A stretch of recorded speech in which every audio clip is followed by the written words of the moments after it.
नमस्कार दोस्तों, स्वागत है आपका अपनी YouTube चैनल एजुकेशन क्लासेस रामो में आपका स्वागत करता हूं। दोस्तों, आज की वीडियो यूथ कंपटीशन टाइम से रिलेटेड प्राथमिक शिक्षक भर्ती के लिए विज्ञान वाला टॉपिक जो है उसमें हमने 4 टॉपिक जो है पिछले वीडियो में कर चुके हैं। आज हमारा होगा 5वां टॉपिक और आज हम बात करने वाले हैं ध्वनि। तो ध्वनि से रिलेटेड आज महत्वपूर्ण प्रश्न होंगे जो कि आपके प्राइमरी सुपरटेट शिक्षक भर्ती के लिए काफ़ी महत्वपूर्ण होंगे। आपको पता होगा कि प्राइमरी सीटेट में 10 नंबर का प्रश्न जो है यहाँ से साइंस से पूछा जाएगा सिलेबस के अकॉर्डिंग। तो उसी से रिलेटेड हम यूथ कंपटीशन टाइम से आपको पढ़ा रहे हैं। वीडियो अगर आपको पसंद आए तो चैनल को लाइक शेयर सब्सक्राइब आप जरूर करिएगा। और आपको शिक्षक भर्ती से रिलेटेड फ्री में नोट्स PDF चाहिए तो इस एजुकेशन क्लासेस रामू के नाम से टेलीग्राम चैनल इस वीडियो के डिस्क्रिप्शन में लिंक मिल जाएगा, वहाँ से जाकर आप प्राप्त कर सकते हैं। तो टेलीग्राम से भी जुड़ना मत भूलिएगा, इस वीडियो के लिंक डिस्क्रिप्शन में लिंक दे दिया गया है। अब देखिए, इस ध्वनि जो 5वां हमारा साइंस का टॉपिक है ध्वनि से रिलेटेड कुछ इंपॉर्टेंट हेडिंगें होती हैं। लेकिन देखिए, यहाँ पर सिर्फ परिभाषाएं दी गई हैं, तो परिभाषाएं से तो प्रश्न पूछेगा नहीं। जो भी प्रश्न पूछेगा आपका क्वेश्चन कैसे बनते हैं वो से पूछेगा। बाकी चीज़ें 2-4 ऐसी परिभाषाएं जो महत्वपूर्ण है हम इसी में आपको करा देंगे, जो है प्रैक्टिस सेट में ही आपको कवर करा देंगे। तो वीडियो को अंत तक देखिएगा। चलिए, प्रश्न नंबर पहला है कि समान ताप पर ध्वनि की चाल अधिकतम होती है। किस ताप पर? मान लीजिए कि ये 3 विकल्प आपके सामने दिया गया है, तीनों में समान ताप है, तो सबसे ध्वनि की चाल किस में अधिक होगी वो आपको इसमें आपको बताना है। किस में सबसे अधिक होगी? तो वो होगी हाइड्रोजन में। तो ए वाला विकल्प जो है हमारा इसका सही हो जाएगा। बाकी ऑक्सीजन में आपको पता होगा कि 332 होता है, नाइट्रोजन में तो और भी कम होता है। तो सबसे ज़्यादा किस में होगा? हाइड्रोजन में होगा। ए वाला विकल्प इसका सही हो जाएगा। आगे चलते हैं। प्रश्न विकल्प यही है कि उपयुक्त में हाइड्रोजन में ध्वनि की चाल अधिकतम होगी क्योंकि अन्य की अपेक्षा इसका घनत्व तो सबसे कम होता है। और हाइड्रोजन में ध्वनि की चाल जो है 1259 मीटर प्रति सेकेंड होता है। तो ये भी ध्यान रखिएगा। प्रश्न नंबर दूसरा है कि कोई वस्तु 5000 Hz यानी इसको हर्ट्ज कहते हैं पर कंपन करती है। तब जिसे हर्ट्ज का मतलब होता है ना कि ध्वनि की आवृत्ति का मापन किस में करते हैं, तो हम हर्ट्ज में करते हैं। लेकिन ध्वनि की तीव्रता का प्रश्न पूछे मापन किस में करते हैं, तो हम डेसीबल में करते हैं। ये 2 पॉइंट आप ध्यान रखिएगा। कभी भी पूछे आवृत्ति का मात्रक हर्ट्ज होता है, तो जब भी पूछे कि ध्वनि की आवृत्ति का मात्रक क्या होता है, तो हर्ट्ज होता है। और ध्वनि की आवृत्ति का मापन किस में किया जाता है, तो हर्ट्ज में किया जाता है। ये पॉइंट ध्यान रखेगा। लेकिन ध्वनि की तीव्रता की जब बात करें तो डेसीबल, इस चीज़ को ध्यान रखिएगा, डेसीबल में किया जाता है।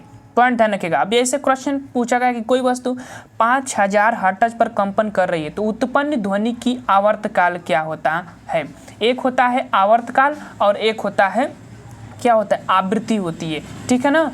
तो आवृत्ति आपकी दी गई है, यही हर्ट्ज का मतलब आवृत्ति आपको दी गई है, आवर्तकाल पूछ रहा है। अब सीधे चलते हैं, आपको सूत्र डायरेक्टली बताते हैं। ये सूत्र को याद रखिएगा। आवृत्ति F बराबर 1/आवर्तकाल होता है। ये सूत्र ध्यान रखिएगा। आवृत्ति 5000 हर्ट्ज में दिया गया है। अब आवृत्ति को यहाँ रखेंगे, आवर्तकाल पूछ रहा है, तो इसको आप यहाँ भी रख सकते हैं, इसको आप यहाँ भी रख सकते हैं। अगर आप मैथ लगाते होंगे तो ऐसे आपको लगाया जाता है। देखिए, वही चीज़ यहाँ पर रखा गया है, भाग देंगे तो आपको इतने सेकंड में आएगा। सी वाला विकल्प इसका सही हो जाएगा। ध्यान रखिएगा, 0.002 सेकेंड जो हो जाएगा। ये सूत्र ध्यान रखिएगा। आवृत्ति बराबर 1/आवर्तकाल होता है। अब आवृत्ति किसे कहते हैं उसको भी बता देते हैं। देखिए, आवृत्ति का मतलब होता है कि जब कोई वस्तु कंपन करती है तो वो 1 सेकेंड में कितना कंपन करती है। 1 सेकेंड में मान लीजिए 30 बार कंपन कर रही है, 5000 बार कंपन कर रही है, तो ये उसकी आवृत्ति हो जाती है। ठीक है ना? कंपनों की संख्या को ही आवृत्ति कहते हैं।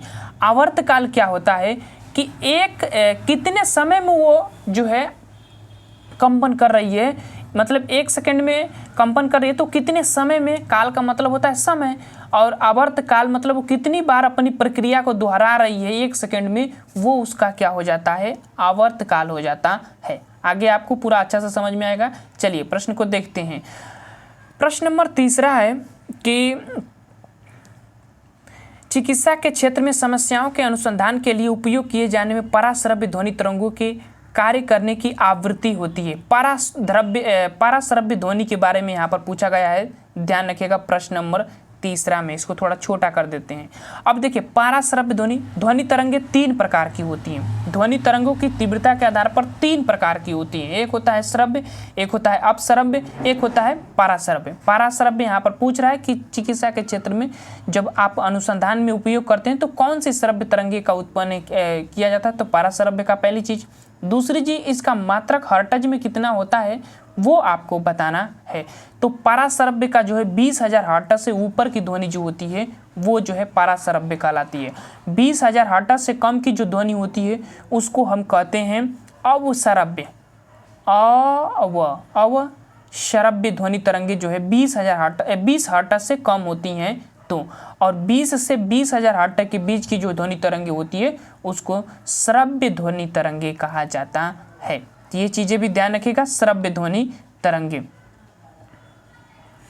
आगे चलते हैं और आगे है वही चीज, बी वाला विकल्प सही हो जाएगा। चिकित्सा के क्षेत्र में समस्याओं के अनुसंधान के लिए उपयोग किए जाने वाला पराश्रव्य उपकरणों को कार्य करने की आवृत्ति 20 हर्ट्ज से अधिक होती है। प्रश्न नंबर 4, यदि किसी वस्तु की कंपनों की आवृत्ति घटती है और उसका आयाम बढ़ता है तब क्या होता है। मान लीजिए किसी वस्तु की कंपनों की आवृत्ति मतलब कितनी बार कंपन कर रहा है, उसकी आवृत्ति घटती है और उसका आयाम बढ़ता है, तब उसको हम क्या कहते हैं। प्रश्न नंबर 4 का विकल्प ए है कि तारत्व बढ़ता है लेकिन प्रबलता घटती है, तारत्व घटता है लेकिन प्रबलता बढ़ती है, और उत्पादित ध्वनि का तारत्व और प्रबल दोनों घटने लगता है। ये चीज़ें होती है, उत्पादित ध्वनि का जो तारत्व होता है वो भी घटेगा और प्रबलता जो होती है, जितनी तीव्रता से हमें सुनाई देती है वही प्रबलता हो जाता है, वो भी जो है घटने लगता है अगर आवृत्ति घटती है, आयाम बढ़ता है तो स्थिति में। सी वाला विकल्प है, ध्यान रखिएगा, महत्वपूर्ण प्रश्न है ध्वनि से रिलेटेड। इसमें जितने भी प्रश्न दिए गए हैं वो आप लोगों के लिए काफ़ी महत्वपूर्ण है। देखिए उत्तर देख लीजिए, ध्वनि की तारत्व आवृत्ति पर निर्भर करती है। तो ये एक चीज ध्यान रखिएगा, तारत्व को आवृत्ति भी कह सकते हैं, आवृत्ति को तारत्व भी कह सकते हैं, ठीक है ना। ये महिलाओं में सबसे ज़्यादा पाया जाता है, इसीलिए उनकी आवाज़ तीक्ष्ण सबसे ज़्यादा होती है। कंपन की आवृत्ति अधिक होती तो इसका मतलब तारत्व भी अधिक होगा, तथा कंपन की आवृत्ति कम होगी तो तारत्व भी कम होता है। अतः यदि किसी वस्तु की कंपनों की आवृत्ति घटती है तो उसका आयाम बढ़ता है और उसकी उत्पादित ध्वनि का तारत्व और प्रबलता मतलब तीव्रता जो है दोनों जो है घटने लगता है। तो ये हमारा सी वाला विकल्प सही हो जाएगा, ध्यान रखिएगा। प्रश्न नंबर 5, निम्नलिखित में से एक विद्युत चुंबकीय तरंग का उदाहरण नहीं है। इसमें से कौन सा एक विद्युत चुंबकीय तरंग का उदाहरण नहीं है वो आपको बताना है 5वें प्रश्न का। तो कौन नहीं है, तो ध्वनि वायु में ध्वनि तरंगे विद्युत चुंबकीय तरंगे के अंतर्गत नहीं आती है। बाकी ए वाला भी आएगा, रेडियो तरंग भी विद्युत चुंबकीय तरंग के आता है, बी वाला विकल्प भी रेडियो तरंगे भी आएगा, और एक्स किरणें भी विद्युत चुंबकीय तरंग के अंतर्गत आती है। तो सी वाला विकल्प हमारा 5वां का सही हो जाएगा। देखिए ध्वनि तरंगे विद्युत चुंबकीय तरंगे का उदाहरण नहीं है क्योंकि इसके लिए माध्यम की आवश्यकता होती है।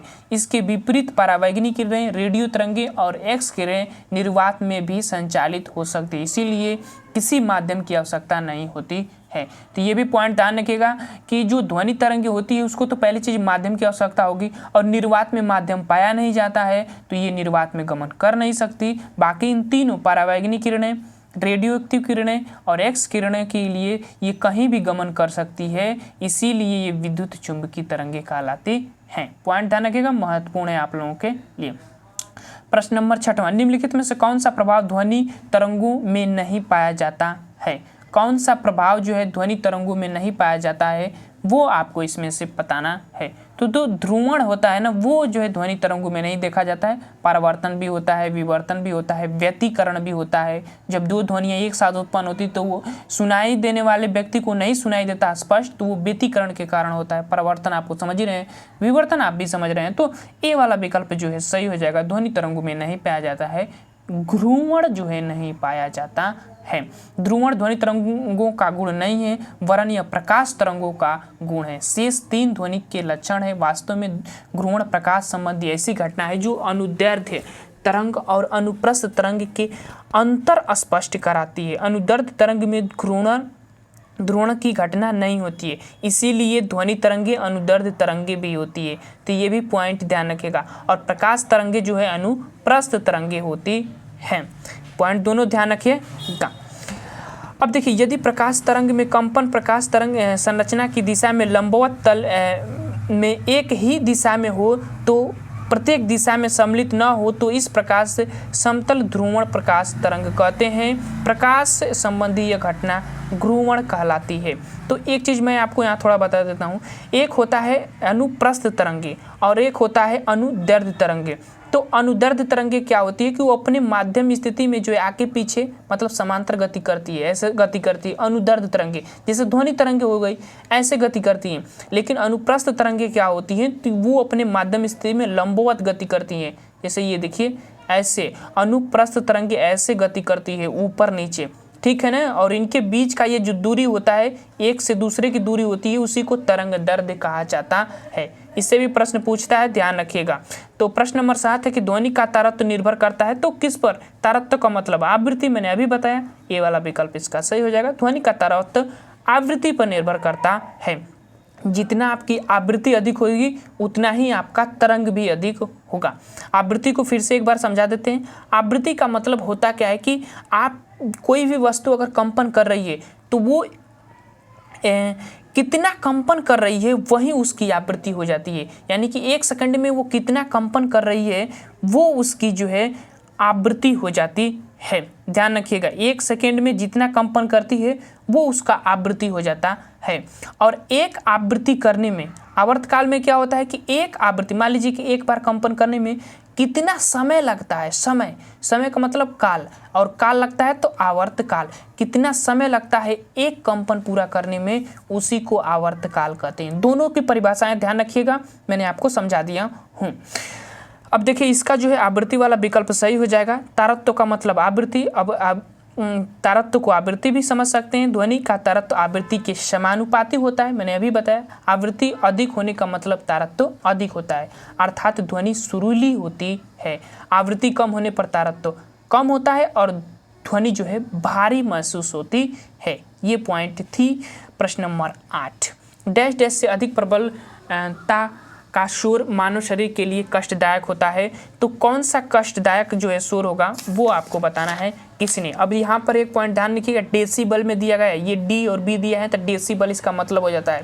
तो ध्वनि की तीव्रता का मापन जो है डेसिबल में किया जाता है, लेकिन ध्वनि की आवृत्ति का मापन पूछेगा तो उसको हम किस में करते हैं, हर्ट्ज में करते हैं। ये दोनों पॉइंट ध्यान रखिएगा, आवृत्ति का मात्रक हर्ट्ज और ध्वनि की तीव्रता का मात्रक डेसिबल होता है। पॉइंट ध्यान रखिएगा। विकल्प हमारा 8वां का जो सही होगा वो 80 डेसिबल हो जाएगा। इससे ज़्यादा अगर आप जो है मनुष्य के लिए कष्टदायक होता है, हानिकारक होता है कह सकते हैं। और 30 से 40 डेसिबल जो है दो व्यक्ति जब आपस में बात करते हैं तो उत्पन्न होता है। डी वाला विकल्प 8 प्रश्न के अकॉर्डिंग सही हो जाएगा। देखिए, डी वाला 80 डेसिबल से ऊपर की ध्वनि मनुष्य के लिए हानिकारक है। इस तीव्रता से ऊपर की ध्वनि प्रदूषण के अंतर्गत वर्गीकृत की जाती है। जेट विमान की ध्वनि जो है 110 से ऊपर डेसिबल होती है, तो ये भी एक पॉइंट ध्यान रखिएगा, जेट विमान जो उड़ते हैं वो। प्रश्न नंबर 9 है कि पराध्वनिक विमान उड़ते हैं, तो पराध्वनिक विमान जो है उड़ते हैं वो क्या उड़ते हैं। ऑप्शन ए है ध्वनि की चाल से, ऑप्शन बी है प्रकाश की चाल से, ऑप्शन सी है ध्वनि की चाल से अधिक, ऑप्शन डी है ध्वनि की चाल से कम।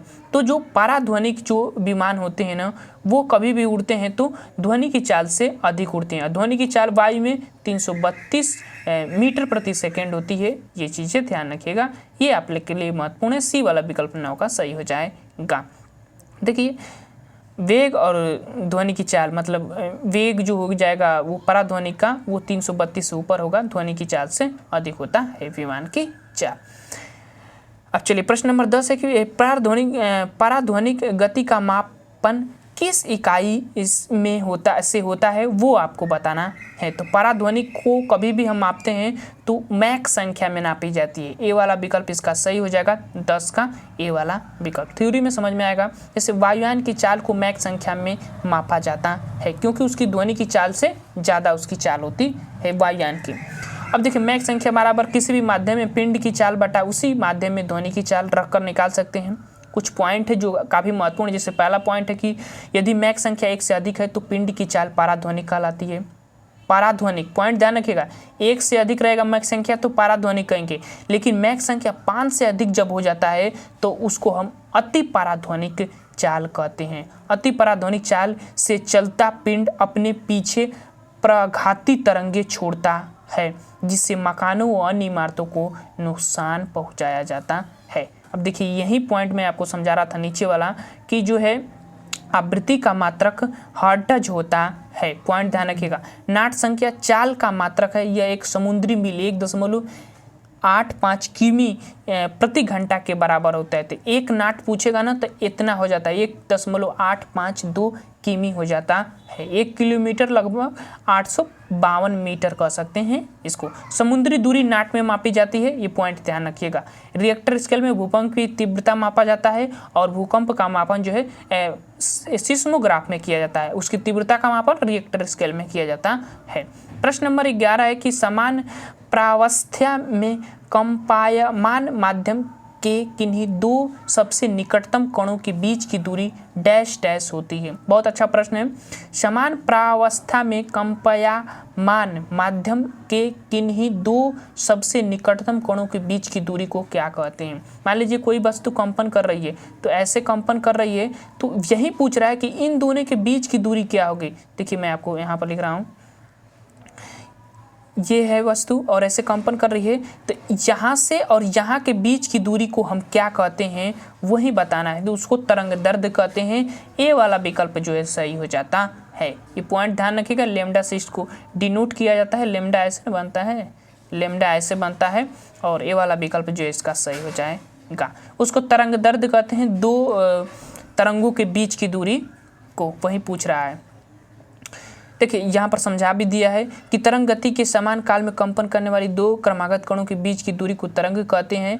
इसे ग्रीक भाषा के लैम्डा के द्वारा व्यक्त किया जाता है। देखिए यहाँ पर इसको श्रृंग कहते हैं, ऊपर उठा हुआ भाग को, नीचे धसा हुआ भाग को गर्त कहते हैं, और इसके बीच और ये दो तरंगों के बीच की दूरी को हम क्या कहते हैं, तरंग दैर्ध्य कहते हैं। और जिस वस्तु जिस सापेक्ष ये ऊपर नीचे होती है उसको हम आयाम कहते हैं। तो ये चीज़ें आयाम हो जाती है। ये चीज़ें ध्यान रखिएगा, महत्वपूर्ण है आप लोगों के लिए। प्रश्न नंबर 12, दो व्यक्तियों के वार्तालाप में मैंने अभी बताया कि 30 से 40 डेसिबल का जो है आवाज़ उत्पन्न होती है। सी वाला विकल्प इसका सही हो जाता है प्रश्न नंबर 12 का। कुछ पॉइंट हैं जैसे डेसिबल ध्वनि के स्तर के मापन है। मैंने बताया ना कि ध्वनि के स्तर का मापन, ध्वनि की तीव्रता का मापन डेसिबल में, आवृत्ति का मापन हर्ट्ज में किया जाता है। दो व्यक्तियों का साधारण वार्तालाप 30 डेसिबल आवाज़ का स्तर होता है।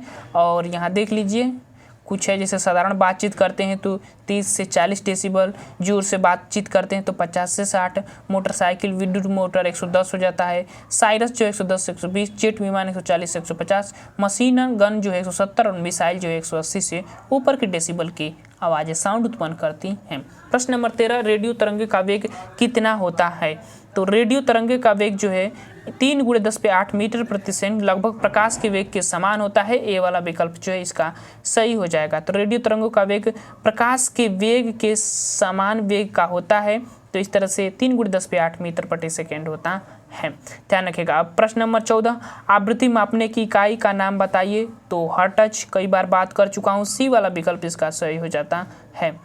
आवृत्ति मापने, देखिए यहाँ पर दिया है परिभाषा, इसका लगता है माध्यम का कंपन करता हुआ कोई कण 1 सेकंड में जितना कंपन करता है उसी को आवृत्ति कहते हैं। कितना बात कहा कि 1 सेकंड में, मान लीजिए 1 सेकंड में वो 30 बार कंपन कर रहा है, 40 बार कंपन कर रहा है, तो वो उसकी आवृत्ति हो जाती है। और आवर्त काल में क्या होता है, आवर्त काल में क्या होता है, यहाँ पर समय बताना होता है। मतलब एक कंपन और दूसरा कंपन के बीच में कितना समय लगता है वही उसका आवर्त काल होता है। तो आवृत्ति बराबर क्या होता है, आवृत्ति बराबर 1/, आवर्त काल। ये सूत्र जो है आगे बात कर चुके हैं। आवृत्ति का मात्रक हर्ट्ज होता है, ध्यान रखिएगा, यहाँ पर दिया है। आगे चलते हैं। प्रश्न नंबर 15, वायु में स्रोत और परावर्तक के बीच लगभग न्यूनतम कितनी दूरी होना चाहिए प्रतिध्वनि सुनने के लिए। तो कितनी दूरी होनी चाहिए, दो श्रोता और परावर्तक तल के बीच में कितनी दूरी होनी चाहिए। तो 17.2 मीटर होनी चाहिए, 16 से लगभग 17 मीटर रखा जाता है। ये चीज़ ध्यान रखिएगा, डी वाला विकल्प इसका सही हो जाएगा। ध्वनि तरंगे जब दूर स्थित किसी दृढ़ सतह से टकराकर वापस लौटती है तो कान पर कुछ समय अंतराल के में वही ध्वनि पुनः सुनाई पड़ती है। इसे ही प्रतिध्वनि कहते हैं, परावर्तित ध्वनि कहते हैं। प्रतिध्वनि उत्पन्न करने के लिए श्रोता और परावर्तक के बीच कम से कम 16.6 से 17.2 मीटर की दूरी होनी चाहिए। चीज़ें ध्यान रखिएगा।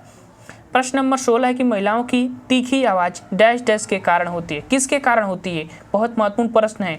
किसके कारण? तो वो होती है, किसके कारण? ध्वनि की तीव्रता, आवृत्ति। अब आवृत्ति क्या होगी? वो होगी उच्च। तो 16 का हमारा विकल्प जो है बी वाला विकल्प, क्योंकि नीचा नहीं हो सकता है, उच्च हो सकता है, तो ध्वनि की आवृत्ति जो है उच्च होगी। तारत्व जितना ऊपर होगा ध्वनि की आवृत्ति उतनी अधिक होगी और उतनी ही आवाज़ वो तीक्ष्ण सुनाई देगी। बी वाला विकल्प 16 का सही हो जाएगा, ध्यान रखिएगा। तारत्व ध्वनि का वह लक्षण है जिसमें ध्वनि की मोटी और पतली कहा जाता है। तारत्व आवृत्ति पर निर्भर करता है और आवृत्ति जो है तारत्व पर निर्भर करती है, ठीक है ना। ध्वनि की आवृत्ति अधिक होने पर तारत्व अधिक, महिलाओं की आवाज़ की आवृत्ति अधिक होती है, अतः इसका घनत्व अधिक होगा और आवाज़ भी अति तीव्र तीक्ष्ण सुनाई प्रतीत होती है। प्रश्न नंबर 17 है कि दूर संचार के लिए प्रयुक्त तरंगे कौन सा होता है? तो माइक्रोवेव तरंगे जो होती है वो दूर संचार के लिए प्रयुक्त की जाती है।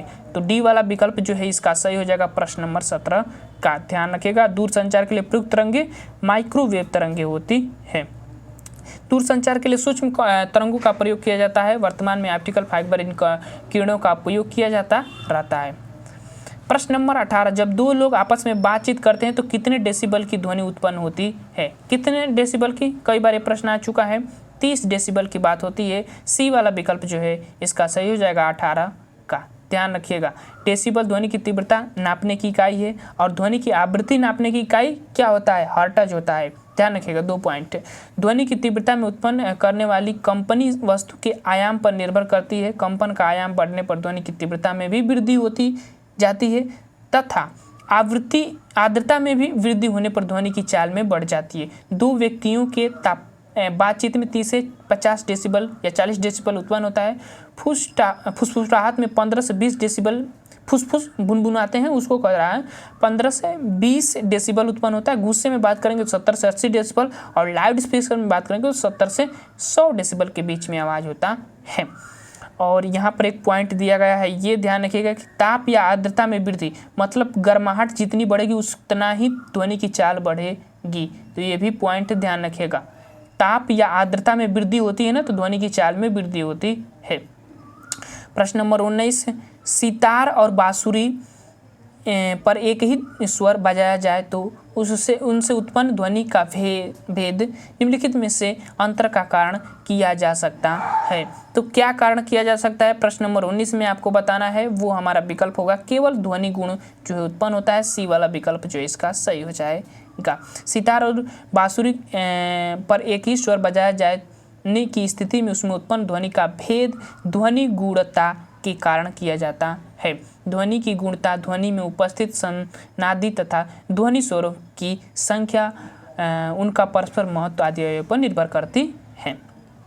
प्रश्न नंबर 20 और इस वीडियो का लास्ट प्रश्न उत्तर भी देख लीजिए। ध्वनि का वेग महत्तम होता है। महत्तम का मतलब अधिकतम किस में होता है? तो धातु में होगा। धातु मतलब ठोस धातु, ठोस में।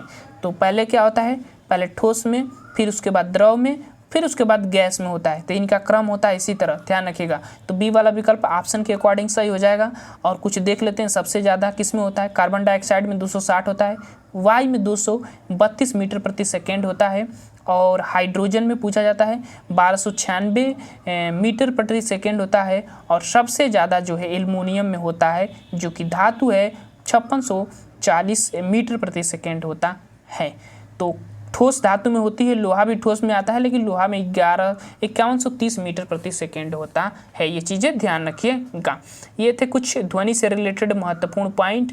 और जितनी भी परिभाषाएं मैंने इसमें बताया हूँ वो सभी परिभाषाएं जो है उसमें दिया गया है थ्योरी वाले पार्ट में, इसी टॉपिक में। तो थ्योरी वाला पार्ट कराने का क्या मतलब? जब हम विकल्प में ही आपको परिभाषाएं जो है समझा देते हैं। बाकी चीज़ें परिभाषाएं से प्रश्न नहीं पूछता है, प्रश्न पूछेगा उनके फैक्ट से रिलेटेड जो कि इसमें दिए गए थे, मैंने उनको आपको समझा दिया हूँ।